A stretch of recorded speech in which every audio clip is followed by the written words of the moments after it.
Masala shartiga ko'ra bizga uzun to'g'ri solenoid berilgan. Solenoiddan 4 amper tok oqmoqda. I teng 4 amper tok oqmoqda va solenoid o'ramlarida ishlatilgan simning diametri D teng 0,5 mm ga teng.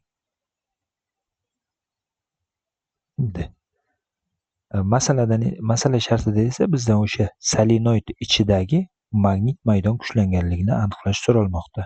Uzun solenoid ichidagi magnit maydon kuchlanganligi I ko'paygan n formula yordamida aniqlanadi.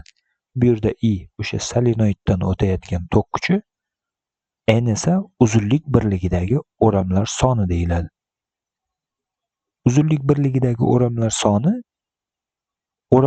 sonining solenoid uzunligiga bo'lish orqali aniqlanadi. N bu yerda demak o'ramlar soni, L solenoidning uzunligi.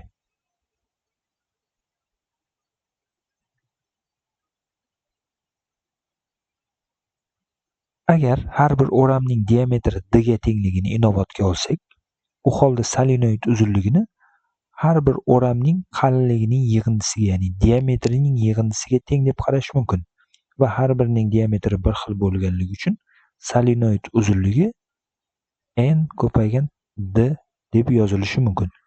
Bu shart o'sha solenoid o'ramlar bir-biriga zich qilib o'ralganligidan va har bir o'ramning diametri bir xil va D ga tengligidan kelib chiqadi.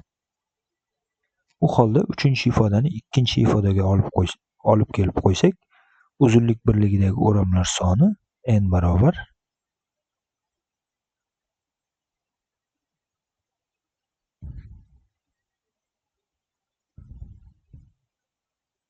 1/D ga tengligi kelib chiqadi.